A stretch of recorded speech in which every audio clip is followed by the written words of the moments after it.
Welcome back to the Lemon Factor. I'm Chad, and today I'm here with our 10th generation Honda Accord, this 2019 Honda Accord 2.0 Touring. And I've had this car for 3.5 years, and it's December. I know, what do they have to do with each other? I've had the car for 3.5 years. It's cold outside. That combination makes me nervous. Nervous about the health of our battery. So in my experience, I have had batteries fail as early as 3 years, and some that have lasted upwards of 6 years. So in this video, I'm going to take you through how to test the health of the battery. And if you need to replace the battery, what size battery and where could you get it? How do you replace it? I'll go through the process of swapping out your old battery in for the new battery. And for those of you who have a K-Tuner version 2, you're in luck. One of the parameters that K-Tuner monitors is the voltage of your battery. If you want to learn more, then stay tuned.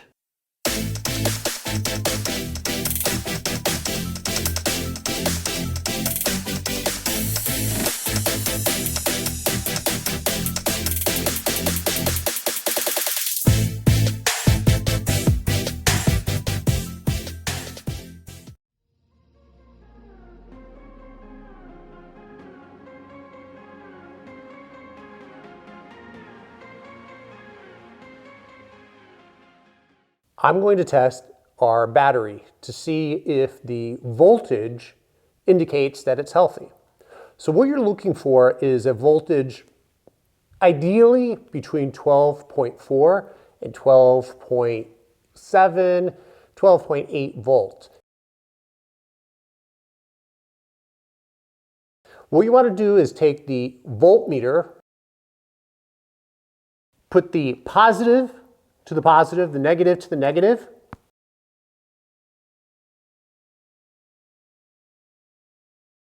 Now let's assume you've done that and everything looks great. Okay, just keep an eye on your battery.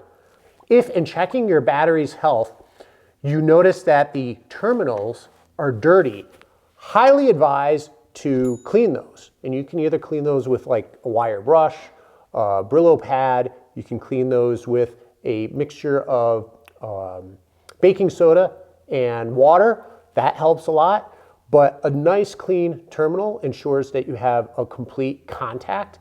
If the terminals themselves are loose, tighten them up. Again, let's say that our voltage indicates that it's low. It could be if you drive short distances or you haven't driven the car in a while, it could be low simply because it needs the alternator to charge it. I would recommend taking the car out for a drive, about 20 minutes, cruise around for a little bit, come back and test it out.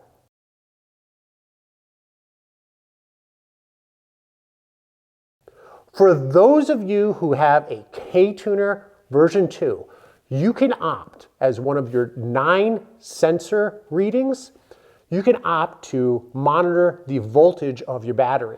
If you're driving the car and you're monitoring that and you happen to see it's 14.34 to 14.7 volts, all that is indicating is that your alternator is charging your battery. So it's nothing to be concerned about. So you've taken it for a drive, you've come back, you've tested it out, looks good. I would still test it out maybe an hour or two afterwards, make sure that it's still up there, that nothing is draining it. Even if your voltage is low on your battery.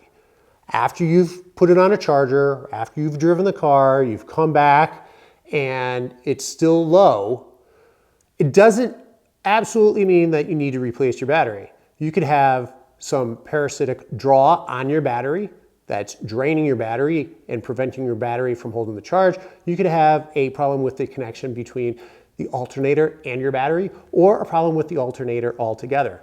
And especially if you have an older car, one that's 6, 7, 8, years old or older, one of those other issues could be the problem. Or if you're feeling a little lazy, you just don't want to mess with the car, you don't want to charge the battery or put it on a charger, you can always take it to your local auto parts store. Most of them, like AutoZone and O'Reilly's, will test out your battery for you. And even if it's a little low, a lot of them will charge for you. Not everybody has a charger. So as opposed to driving the car or putting the battery on a charger or testing it out yourself, go do that. For those of you who have found that you do need to replace your battery, what do? How do you replace your battery, and what type of battery do you replace it with? There are two different types of batteries. One is the flooded lead acid, and another is the newer AGM or absorbed glass matte battery. Find out which battery your car has. You can find out either in your owner's manual or take a look at the sticker of your battery within your car, assuming that it's your original OEM battery. This is important because although you can upgrade from a flooded lead acid battery to an AGM, if your car comes with an AGM, do not replace your AGM battery with a flooded lead acid battery. For the 10th generation Honda Accord, the 2-liter Accords have a battery that is sized as an H648, and it has a cold cranking amperage of 620. The 1.5 liter has a battery size of H5 and has a cold cranking amperage of 550. The cold cranking amperage is important. You don't want to go under the OEM spec for cold cranking amperage. Some of the things that will increase the price of your battery is your cold cranking amperage. If you want a higher cold cranking amperage, it's going to cost you. Another thing is the warranty on the battery. A longer warranty, you'll end up paying for that. With that said, here are some of the batteries that I have found that are replacements for the 10th generation Honda Accord, specifically our 2-liter Honda Accord.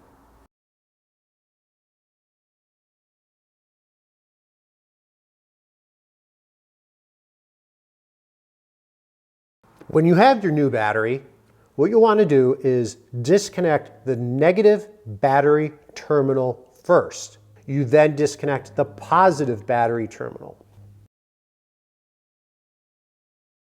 All batteries should be tied down, and in our case, we have this metal strap. All you need to do with a 10mm is loosen up this nut, take this off, and you can pull this up and rotate this out of the way.